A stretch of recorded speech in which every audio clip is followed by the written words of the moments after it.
Mesdames, Messieurs, bonsoir et merci de la fidélité à la RTG. Ouverture ce dimanche à Kigali, c'est au Rwanda du 27e sommet de l'Union africaine. Le chef de l'État, professeur Alpha Condé, prend part à cette rencontre. Plusieurs questions sont à examiner. La crise au Soudan du Sud et la question du retour du Maroc au sein de l'organisation. Voilà entre autres les principaux sujets sur lesquels le sommet va se pencher. Sanassi Keita. Le 27e sommet des chefs d'État et de gouvernement de l'Union africaine a ouvert ses portes ce dimanche 17 juillet 2016 à Kigali, au Rwanda. Pour la première fois, cette cérémonie d'ouverture a été précédée d'un huis clos de plus de 6 heures, ce qui a permis à ces dirigeants du continent de discuter en profondeur de certains sujets importants, comme le financement de l'Union africaine. Il faut dire que la décision la plus importante que l'Union africaine a prise, c'est d'assurer le financement par nous-mêmes. Et hier, on a pris la décision que 0,2% des importations vont être affectées à l'Union africaine, ce qui va nous permettre de ne plus dépendre d'un financement extérieur. Tous les pays de cette grande organisation africaine contribueront désormais à hauteur de 0,2% de leurs produits d'importation. Mais aucune date n'a encore été fixée pour le démarrage effectif de cette nouvelle décision. Comme à l'accoutumée, cette 27e conférence des chefs d'État et de gouvernement de l'Union africaine a commencé par l'exécution de l'hymne de l'Union africaine, la protection des femmes et le droit des minorités, la succession à la tête de la Commission africaine de Nkosazana Dlamini Zuma, la lutte contre le terrorisme, la crise burundaise et la mise en place d'un passeport africain constituent les principaux axes de ces assises de Kigali. Dans le sillage de la question de la protection des minorités et de son impact sur la sécurité, figure la question des défis liés à l'agenda 2063 qui oriente le continent sous les moyens de s'enrichir effectivement des leçons du passé, de consolider les progrès en cours et d'exploiter stratégiquement toutes les possibilités qui s'offrent à court et à moyen terme pour assurer une transformation socio-économique positive de l'Afrique dans les 50 prochaines années. Aujourd'hui, nous avons mis en place la gouvernance pour les énergies renouvelables. Les grandes puissances sont promis de financer. Si on mettait en place la co-gouvernance, nous avons mis en place aujourd'hui la gouvernance. Et j'espère que maintenant, nous allons pouvoir avoir le financement, car l'énergie, c'est fondamental aujourd'hui pour l'Afrique. Ces assises de Kigali prendront fin demain, avec pour principal enjeu l'élection d'un nouveau président de la Commission et celle surtout des commissaires. Autre sujet de cette édition, des perspectives d'emploi pour les jeunes Guinéens. L'annonce a été faite par le Premier ministre. Pour Mamadi Youla, les importants investissements consentis dans le secteur minier cette année ouvrent des opportunités d'emploi. Suivez cet extrait. Au cours des 6 derniers mois, les 6 premiers mois de 2016, la CBG a bouclé le financement de son extension pour près d'1 milliard de dollars. C'est du concret, c'est signé. Donc cela va être mis en œuvre à partir de maintenant, c'est pas l'année prochaine ou dans 2 ans. GAC vient de signer le budget de la phase finale de son projet de bauxite pour près d'1,5 milliard de dollars. Là aussi c'est signé, c'est concret, c'est maintenant et il commence à dépenser pas l'année prochaine, cette année, en 2016. Alufer vient d'avoir sa convention ratifiée lors de la dernière session des lois. C'était l'une des dernières étapes dans le développement très actif et volontariste qu'ils sont en train de mettre en œuvre. Là aussi, ils sont sur une lancée tout à fait positive et pleine d'espoir pour la Guinée et pour les jeunes Guinéens qui attendent d'avoir du travail avec et autour de ce secteur. Et je ne parle pas de la SMB qui aujourd'hui est en train d'exporter et qui cette année va largement dépasser le cap des 10 millions de tonnes exportées. Certainement on sera entre 10 et 15 millions à la fin de l'année pour cette compagnie qui a commencé à exporter seulement l'année dernière. Et on espère que d'ici peut-être 2 ans, on pourrait se retrouver avec une capacité pour la SMB seule d'exportation de 30 millions de tonnes. Retrouvez l'intégralité de cette intervention à 21h15 sur nos antennes. Fin des travaux de la 5e édition du Forum social ouest-africain, initié par les organisations de la société civile de l'espace CEDEAO. La rencontre a mis un accent sur l'implication de la jeunesse dans le processus démocratique du continent. Explication Younoussa Tawel Kamara. Les acteurs de la société civile africaine plaident pour l'implication d'une jeunesse citoyenne dans le processus démocratique du continent. La question était en discussion durant les 4 jours du Forum ouest-africain de Conakry. Cette 5e édition est l'occasion pour des organisations de sociétés civiles de 12 pays de l'espace CEDEAO de faire des propositions concrètes aux décideurs politiques pour permettre à la jeunesse africaine d'accompagner les actions de développement du continent. Le Forum a recommandé et encouragé le recentrage et la professionnalisation thématique entre les organisations de la société civile basées sur les valeurs et les principes originels. Enfin, on interpelle l'État, le gouvernement, d'accompagner les organisations de la société civile. D'autres thèmes comme l'unité nationale et l'intégration africaine étaient au menu de cette rencontre de Conakry. Des sujets qui nécessitent au plan sous-régional une synergie d'action entre les pays de l'espace CEDEAO en vue de renforcer des liens d'amitié inter-États, mais aussi la libre circulation des personnes et de leurs biens. Il faut que nous soyons solidaires. Il n'y a aucune de nos communautés dans la Guinée, dans la sous-région qui est isolée. Nous sommes interconnectés, nous sommes interliés, n'est-ce pas? Je pense qu'il est important que nous solidifions ces liens qui existent de solidarité entre les régions, entre les pays, entre le continent et l'extérieur. Nous sommes le substratum de l'avenir du monde. En 2017, Lomé va accueillir la 6e édition du Forum social ouest-africain. L'occasion pour ces acteurs de présenter des résolutions du Forum de Conakry. Parlons à présent de ces fonctionnaires qui sont à l'école de la gestion des projets de développement. Ils apprennent le suivi et évaluation des projets, une initiative du gouvernement à travers le Fonds africain de développement. Le récit avec Baba Kouyaté. Le suivi et évaluation des projets de développement de l'administration publique en débat à Conakry. Après des séries de formations à Kindia et à Mamou, sur l'identification et l'évaluation pour la mise en œuvre des programmes de développement, 80 cadres venus des départements ministériels se familiarisent avec de nouvelles approches de planification des projets. Nous avons appris des outils de suivi et évaluation, notamment le ITT qu'on appelle Indicator Tracking Table, les outils de collecte d'informations, de traitement, d'analyse, et puis les différentes possibilités de traduire les résultats en termes graphiques. Ils ont eu une ouverture sur d'autres expériences qui peuvent être constructives pour éviter des erreurs éventuelles qui ont été commises dans d'autres structures et pour aller au plus vite au niveau de réalisation des résultats escomptés. Lors de cette formation, un accent a été mis sur l'élaboration d'un tableau de bord pour chaque composante sectorielle. L'initiative est appréciée par les cadres de l'administration. Les résultats se feront d'eux-mêmes parce qu'en réalité, ça permettra de qualifier, il me semble bien, le travail. Les réponses seront plus précises par rapport au dossier, par rapport à certains besoins exprimés par la population, parce que tout ceci concourt à la satisfaction des besoins exprimés par la population à la base. Cette formation pourrait permettre aux participants d'améliorer leurs connaissances en gouvernance administrative.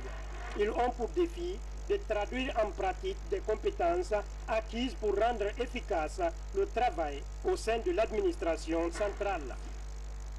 Des outils informatiques pour l'Agence nationale de lutte contre la corruption, c'est un geste de haut choix. L'action vise à accompagner l'institution dans son programme de lutte contre la corruption dans le pays. Des précisions avec Algassi Mouba. La lutte contre la corruption et les pratiques assimilées sont au nombre des préoccupations du chef de l'État. Un défi qui vaut la création de l'Agence nationale de lutte contre la corruption. Pour faciliter le travail et encourager le personnel de l'institution, OSIWA offre à l'agence des équipements informatiques et multimédia. La connexion Internet est aussi assurée pendant un an. Tout un lot de matériel qui est mis à disposition de notre partenaire pour lui faciliter son travail et pour lui faciliter aussi certaines initiatives qui sont déjà en cours, dont l'élaboration du rapport sur l'état de la corruption et de la gouvernance en Guinée. L'action vise à accompagner l'institution dans son vaste programme de lutte contre la corruption. L'engagement des responsables de l'agence est ravivé par cet appui stratégique. Les matériels de ce genre sont essentiels, quelle que soit l'expertise des cadres. S'ils ne disposent pas des matériels appropriés, le travail perd sa qualité. Depuis 2 ans, OSIWA vient en appui à l'Agence nationale de lutte contre la corruption. Le chemin est long, mais les 2 partenaires sont loin de désarmer face à leur mission tout aussi délicate. Bientôt, un nouveau code de construction et d'habitation pour la Guinée. Le projet consiste à lutter contre la construction anarchique, surtout dans les centres urbains. Actuellement, le document est évalué par les experts et cadres de l'habitat. Reportage Sa Amaratolno. Au centre des échanges de cette rencontre, le nouveau code de construction et d'habitation pour la Guinée. Le projet consiste à lutter contre l'occupation anarchique des sols à travers une bonne politique d'aménagement urbain. Avant son adoption, les cadres du ministère de la Ville et de l'Aménagement du Territoire, les techniciens du cabinet français Louis Berger, du groupe Vivagio et des bailleurs de fonds évaluent les enjeux et les avantages de ce nouveau code. Il faut s'adapter au temps qui évolue, aux conditions qui évoluent. Il y a un réel besoin de mieux programmer l'évolution des villes en Guinée. Et pour cela, il est bon d'être doté d'un cadre légal moderne, adapté, et qui puisse être mis en œuvre pour la future évolution des villes. Ce nouveau document de construction et d'habitation, une fois adopté, va permettre à la Guinée de développer des projets de construction, surtout des logements sociaux, répondant à un cadre normatif, technique et juridique. Il s'agit de montrer qu'il est facile de mettre en place une véritable politique de logement social à l'échelle de la Guinée pour faciliter à la fois la cohésion sociale puisque les familles seront logées de manière décente et rapprocher aussi les salariés de l'endroit où ils travaillent en évitant ainsi les longs trajets en transport qui perturbent beaucoup l'activité des entreprises.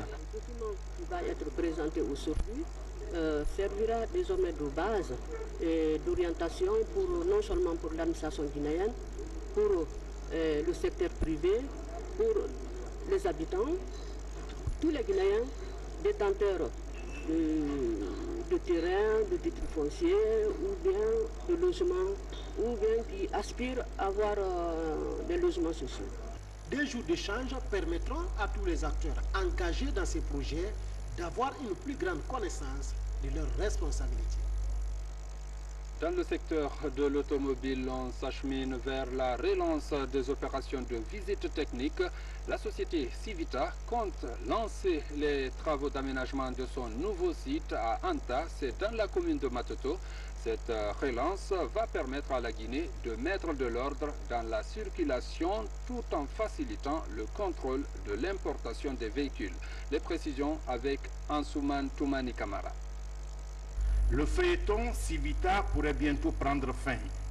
La Société internationale de visite technique automobile lance dans les mois à venir les travaux de construction de ses installations sur son nouveau site d'Antag.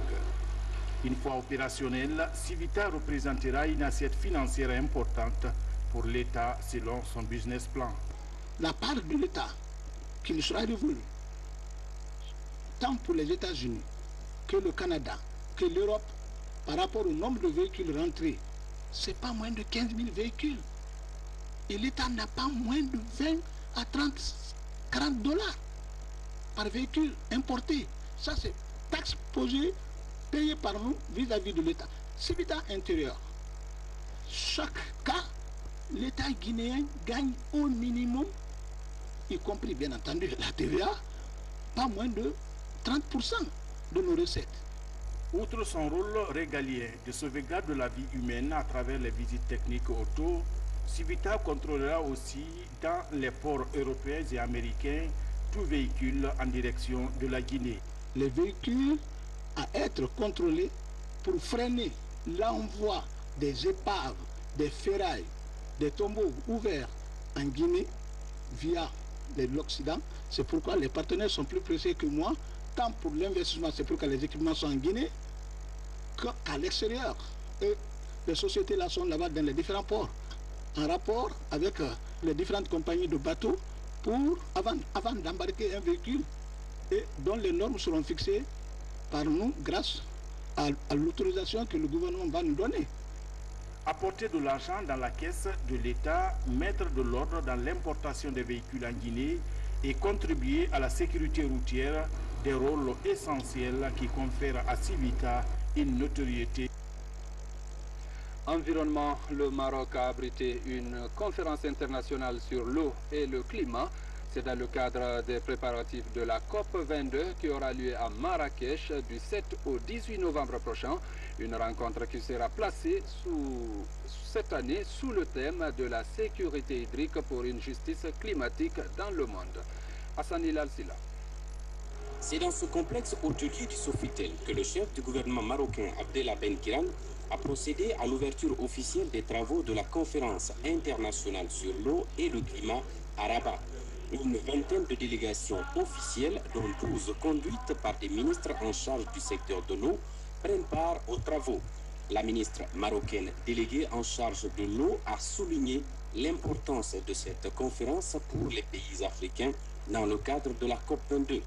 Il est ressorti des discussions que l'eau est aujourd'hui menacée dans le monde.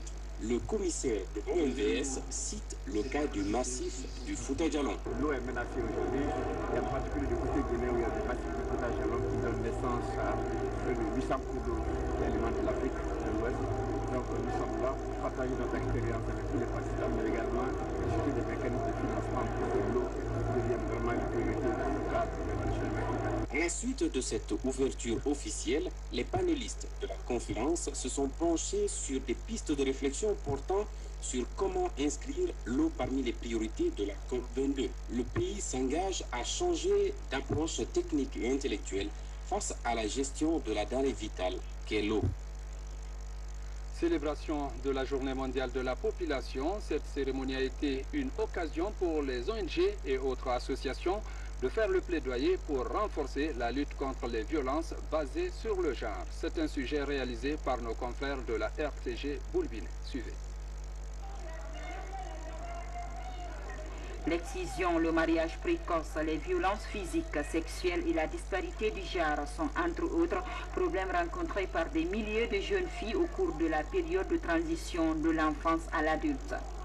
C'est pourquoi le thème « Investir sur les adolescentes » a été retenu pour la célébration de cette journée mondiale de la population. Il nous faut donner à l'adolescence le pouvoir, les moyens et l'information nécessaire pour prendre ses propres décisions dans la vie. Elle aura ainsi plus de chances de réaliser pleinement son potentiel et de devenir une force positive pour le changement dans son foyer, dans sa communauté et dans sa nation. L'État guinéen, conscient de la gravité de la situation, a déjà posé plusieurs actes. Il s'engage à éradiquer ces fléaux pour le bien-être de la jeune fille. Le gouvernement fait de l'éducation des adolescentes une priorité de premier ordre. Les stratégies envisagées par la Guinée ces dernières années en matière de population, notamment l'investissement en faveur des adolescentes, ont eu aux principaux résultats dans l'accessibilité des services de santé familiale à un plus grand nombre d'adolescents.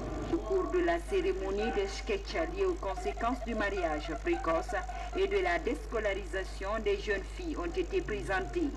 Un documentaire complet sur la situation des violences physiques et sexuelles faites sur les adolescentes a été aussi projeté. Éducation à présent, des nouveaux étudiants sur le marché de l'emploi. Plus de 210 étudiants de l'université de Simbaya viennent de recevoir leur diplôme. Cette remise a fait l'objet d'une grande cérémonie. Les temps forts avec Tcherno Rofba, Yaya Silla. Tout heureux, ces étudiants fêtent la fin de leur cycle universitaire. Un moment inoubliable dans leur vie qu'ils immortalisent après une formation qui a duré 3 ans. En recevant leur diplôme de licence, ces lauréats de la première et deuxième promotion de l'UNISIM et de l'UPROSIM se fixent un autre défi, celui d'intégrer la vie active pendant que le marché de l'emploi est de plus en plus concurrentiel. C'est vraiment un grand jour pour nous et une fierté car nous avons passé par cette université, une université d'excellence. Et aujourd'hui, nous sommes suffisamment outillés pour affronter avec efficacité le marché de l'emploi. Issus de l'université et l'Institut professionnel de Simbaya, ces 210 diplômés ont suivi des formations en sociologie, journalisme, génie informatique, économie, finance ou en sciences juridiques et politiques. Pour les responsables de l'établissement, c'est un motif de satisfaction après 4 ans d'existence. Vous devez continuer à vous former et à bien vous former pour devenir des cadres compétents, compétitifs au plan national, sous-régional, régional et international. La première promotion de l'université porte le nom de Feu Alpha Omar Ba, doyen de la faculté des sciences économiques, décédé au cours de l'année universitaire. Des actes de reconnaissance sont faits en faveur des professeurs et étudiants qui se sont illustrés au cours de ces années académiques. Assainissement, Conakry est sale et jusque-là, aucune politique de gestion des ordures ne tient la route.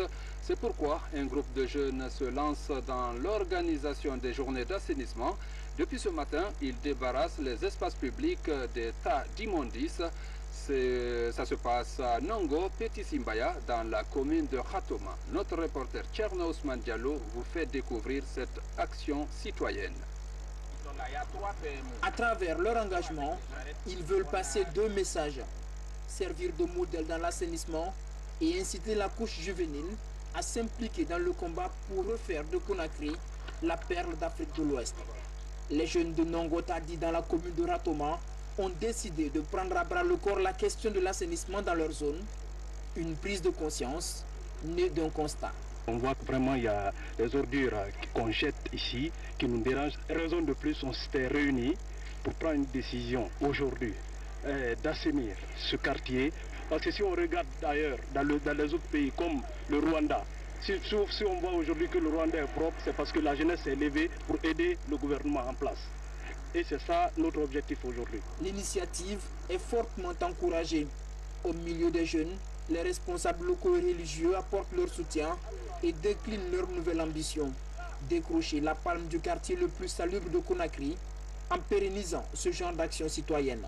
C'est ça notre combat. Le combat de la Guinée aujourd'hui, c'est quoi? C'est lutter contre la saleté. C'est la propreté de Conakry. Si nous réussissons à avoir une ville propre, surtout bientôt, en 2017, il y aura ici la capitale de livres.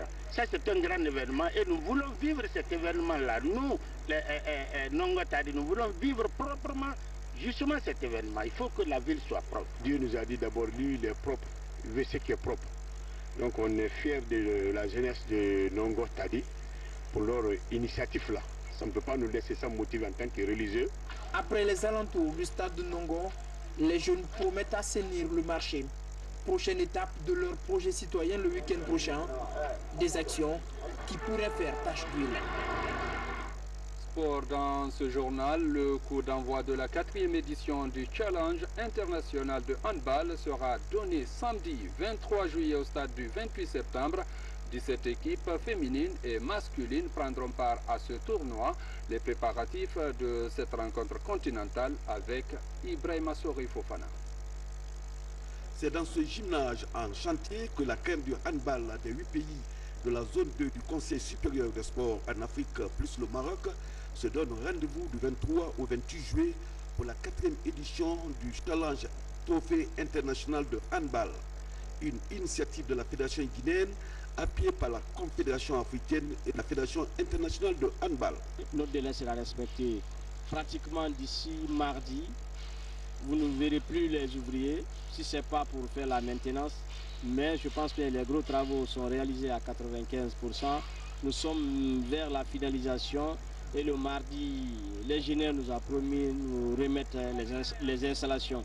Donc moi je me dis bien que le délai du 23 juillet pour le lancement de notre tournoi sera bien et bien respecté. En match d'ouverture de cette 4e édition du Challenge international de handball de Conakry, l'équipe nationale de Guinée sera opposée à son homologue du Sénégal en série masculine. Page noire de ce journal, le décès de Mbemba Bangoura ce dimanche 17 juillet, ancien gouverneur de Conakry, décédé vers midi des suites de maladie dans une clinique de Conakry. L'homme a aussi été gouverneur de Farana sous Lansana Conté. Mikini Moussa Kamara, Rose Podio. Douleur et consternation dans la famille de Mbemba Bangoura. L'ex-gouverneur de la ville de Conakry n'est plus. Il a tiré sa révérence ce dimanche dans une clinique de la place à l'âge de 74 ans. Sa particularité, c'était celui-là qui s'occupait de toute la famille. Tous les membres de notre famille convergeaient vers Mbemba Bangoura. Mbemba Bangoura, il était le pilier central de la maison. C'est lui, Mbemba Bangoura, celui qui est décédé comme ça. Mais comme on le dit, tout ce qui est debout se couchera un jour. Mbemba, paix à son âme, est couché aujourd'hui. Mbemba Bangoura était le pilier de notre famille. Donc Dieu me l'a donné, il l'a repris. Je ne fais que remercier le bon Dieu. Mbemba Bangoura et moi, on s'est mariés quand j'avais 17 ans, il avait 25 ans. On a fait presque 46 ans de vie ensemble. Et les 46 ans là, je ne regrette rien. La seule chose que je regrette aujourd'hui, c'est sa mort. Et comme on est nés tous pour ça, je remercie le bon Dieu. Et je vous remercie aussi. Le bouillant Mbemba Bangoura, selon ses proches, l'homme pour son tempérament chaud était connu pour son combat dans l'assainissement et la sécurité de la ville de Conakry. Ex-gouverneur des villes de Conakry et de Farana, candidat malheureux aux élections législatives de 2013, il était jusqu'ici président de la délégation spéciale de Dixine, dernier poste qu'il occupa avant sa mort. Je le regrette. Je ne peux pas dire qu'on ne peut pas le remplacer, mais c'est très, très difficile. Son combat, c'était l'assainissement et la sécurité. Je dis qu'il avait formé 385 associations. Dans chaque association, il y avait plus de 200 femmes et 100 jeunes. Dans ces 385-là, de Kassa jusqu'à 36. Parce que c'était sa géopolitique. Et il faisait la politique aussi, il faisait le social, il faisait un peu de tout. Accusé de trafic de drogue par le CNDD de Dadis Camara, Mbemba Bangoura sera incriminé avant d'être gracié par le général Konaté durant la transition. Aucune date n'est encore officielle pour ses obsèques. Et cet autre décès, celui du calife de Faloulaye dans la sous-préfecture de Sougueta, préfecture de Kindia. Et l'âge Mamadou Saïdou Diallo, c'est son nom, était âgé de 88 ans. Décédé des suites de maladie, l'homme a beaucoup œuvré pour la consolidation de la paix et la promotion de l'islam dans la localité. Membre du gouvernement de l'Assemblée nationale, parents et amis l'ont accompagné vendredi à sa dernière demeure. Paix à l'âme du dauphin. Fin de ce journal, mesdames et messieurs. Merci de la fidélité à la RTG. Bonsoir.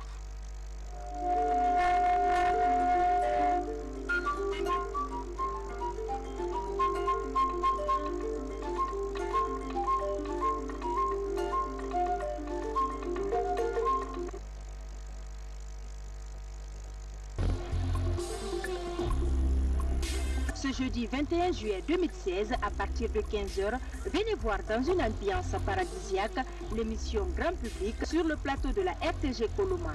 À l'affiche, Yaya Bangoura El Bangou, Ibrahima Soli Dambaka.